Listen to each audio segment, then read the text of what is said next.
Welcome to another amazing episode of Pure Minds, Pure Energy, Enlightenment Sessions with Nate and PMC. I'm your host, Nate Zeleznick, founder of the Integrated Ascension Method and one of the only American master trainers of the ancient Indonesian breathwork, meditation, healing, energy building, and extrasensory art of Merpati Putih. Today, we're joined by Kashif Khan, the best-selling author of The DNA Way, celebrity longevity coach, founder of the DNA Company, and a two-time TEDx speaker. Kashif is revolutionizing how we approach health and longevity, combining genomics, environment, nutrition, and lifestyle to create personalized plans for peak living. With a background in high growth startups across industries and over $300 million in retail revenue under his belt, Kashif's journey from an immigrant household in Vancouver to a leader in human potential and high performance is nothing short of amazing. We're going to dive into his expertise on human potential, spirituality, and transformational success. So let's get started. Kashif, welcome to the show. It's great to be here. Honor. It's an honor and pleasure to have you here, brother. Please tell us a bit about yourself, how you got started on this path, your mission, your vision, your purpose. So it was unintentional. I never came from the industry and was never planning to be in it. I actually came from a very different space. I used to help technology startups grow. So I would advise them on things that they didn't know that they needed to know, right? Because they were so new, and get them to some level of success. And in that journey, I got really sick. I got eczema, horrible eczema, where I couldn't open my eye; it was sealed shut. Psoriasis, I got gut issues, migraines, depression, didn't want to get out of bed. So that was the first time at the age of 38 that I'd ever needed a doctor. And it was the first time that I ever found out in the Western healthcare system what doctors actually did. Because I asked the question, what did I do wrong? What did I eat? What did I breathe? And the answer I got was, that's not what we do. What we diagnose and we prescribe.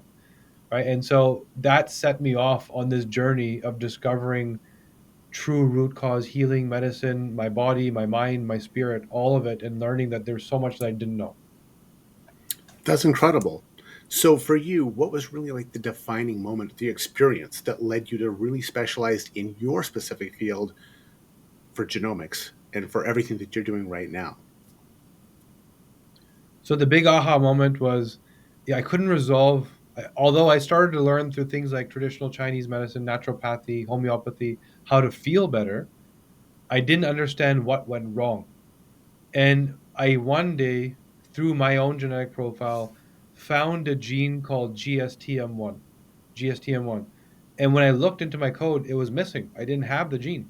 It's like, that's weird. Like, an entire line of code is not even available in my human genome. So I discovered that that gene drives detoxification of the gut. So whatever you're eating, plastics, pesticides, packaging that comes along with the food, this is your first line defense to remove those things so that they don't enter your bloodstream. And I don't have the genes, and my body literally doesn't do that job. And no surprise, when I thought I was eating healthy, still whatever was okay for everybody else was a major threat to me. And no surprise that I had autoimmune and inflammatory conditions. That was one of many things, but to your point, that was the thing that opened my eyes to, wow, I can actually take control of how I feel. Wow, that's incredible. So, how would you say it's common that people are missing lines of genetic code? Or is that a pretty So rare? it's not common. Yeah, it's not common. In fact, even that form of variation isn't common. Usually, what happens is there's 22,000 genes that make up the human genome. Each one of those genes is many thousands of letters long. And on a specific location, sometimes there's a spelling mistake. It Mm. was supposed to be a G, and instead it's a T. Now that instruction is misspelled, so it's not doing its job properly. That's called a SNP, SNP, which is the most common variant that people look for. Then there's something called a copy number variation, where the entire gene is missing or it's duplicated. So imagine if the impact of a spelling mistake is being studied by pharmaceutical companies, what happens if the whole gene is missing? Now, the challenge is this only happens in some of the most important detoxification genes. Okay. For most of the genome, it's not even possible. It just happens to happen in some certain genes. So, yeah, it's a phenomenon that actually our chief scientific officer at the time had actually discovered. Wow, that's amazing. All right. So when we think about genetic testing, please tell people a little bit about the DNA company and what you do and some of the success stories that you've had. Because what I heard last night on your webinar, I'm just floored with some of the amazing things you've Yeah. done for people. So we spent about 3 years researching 7,000 people. So the intention was, how do we use the genomic science that existed to reverse engineer chronic disease? Up until that point, genetics was only being used for rare genetic conditions. You have an 80% chance of this, you have a 60% chance of that. Versus there's cardiology issues, or cardiovascular disease issues in my family, breast cancer in my family, Alzheimer's in my family. Why does it happen? And if I know why, now I know exactly how to carve out a path that's a detour to prevent that thing, as opposed to just worrying about this potential negative future, right? So it was through studying these 7,000 people that we learned, from breast cancer to autism to mood issues like anxiety and stress to people that are stuck with weight issues, Lyme disease, multiple sclerosis, all of these things that could be unraveled at the root cause level. And so about a year ago, I actually left the DNA company, the company that I started, to pass it on to a team that understood healthcare. I said, I built the machine, I built the science, I did the research. Now you guys go plug this into every clinic in the United States and the rest of the world so people have access. And since then, I'm coaching people directly, trying to take all of what I've learned to help them get better. Wow. And thank you for doing all of that. What are a couple of the success stories that you've had from people that have, besides yourself, of course, that you could tell Yeah. the audience to really inspire them to start looking into the genomics and seeing what I wouldn't say wrong, but I will say upregulated, downregulated, or possibly missing. So, well, when you think about genetics, you think about propensity, right? Here, this potential disease might be coming.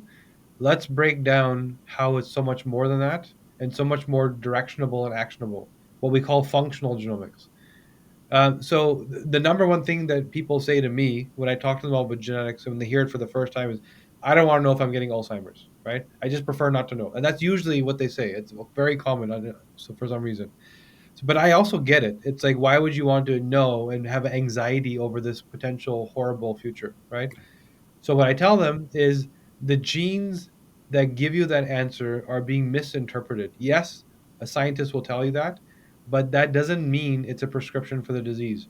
So the actual ApoE gene, which is referred to as the Alzheimer's gene, there's a certain version of that gene where we have a very low risk of dementia. There's another version where we have an 8 to 10 times risk of dementia, and there's another version where we have a 17 to 25 times elevated risk of dementia. And if you have one of those higher versions, you have to ask yourself, what does this gene do?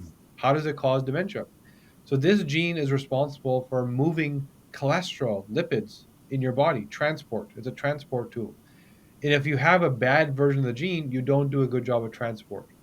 Nowhere in there did it actually cause Alzheimer's. If you have inflammation in your brain, suppose you ate something, breathed something, had a high level of stress chronically ongoing, you may have inflammation in your brain from that exposure. It could be something you breathe, could something you eat, not in a single day, but ongoing multi-year exposure. Now, eventually, there's inflammation in your brain.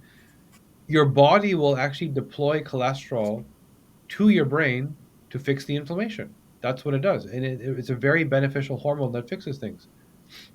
If you have a bad version of the transport tool, you're going to develop a plaque. The transport doesn't happen properly, so the cholesterol starts to accumulate in the brain and eventually create what we call an amyloid plaque, which leads to brain cell death, which leads to something that you diagnose as Alzheimer's, right?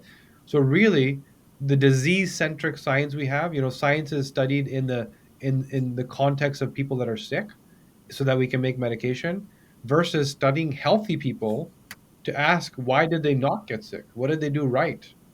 And if you think functionally, okay, ApoE gene is a prescription, a warning. This is your priority. It's not your propensity, it's your priority. Now go look at your gut. Now go look at your hormones. Now go look at environmental factors. Now go look at your food that you're eating, metabolism. Go look at it. Then you know what caused the inflammation. Don't worry about what version of the gene you have. So we use the genome to direct what your habit should be, as opposed to scaring people with what their risks are. I love it. And to that point, Dr. Bruce Lipton, one of the founders of epigenetics, where he talks about genes being upregulated or downregulated based upon their environment. That not necessarily always you're just born this way. And to that point, I'm sure. Well, in Canada, you're better off than we are here in America, and in India. I think I'm not quite sure where you're at there for everybody who's in the other parts of the world, but the United States, we're known for having the most additives to our food. We have poisonous food, water, air. We have such a high stress load that we're producing these cortisol and these different hormones of stress, which are breaking us down and causing different diseases as well.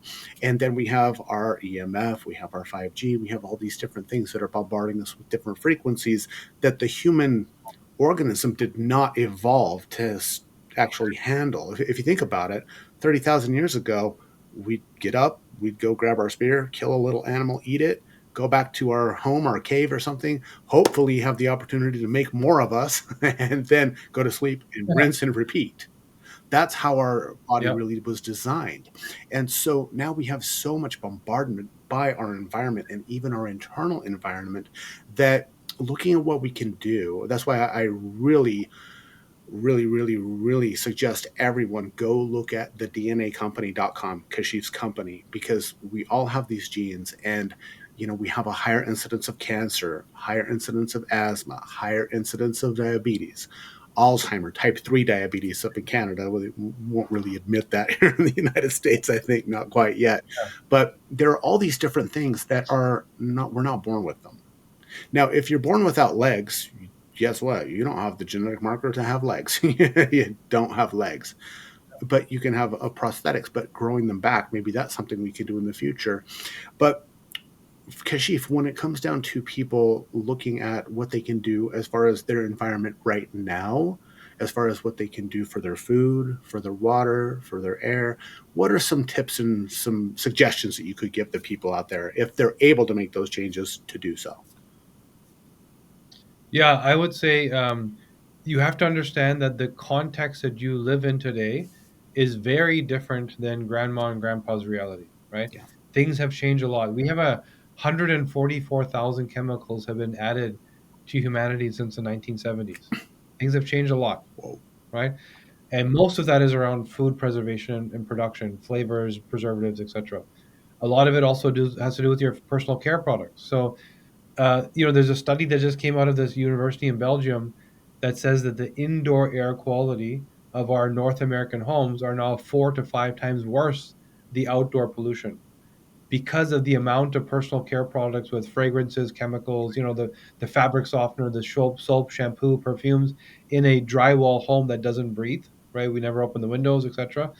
And so just knowing what to purge and replace with going back to simplicity and what's clean and natural. I would say the other big one is EMF, electronic pollution, which we're unaware. It's just ubiquitous, it's everywhere, Right. right? And even when you turn your Wi-Fi on it off at night, your neighbor's Wi-Fi is still entering your home.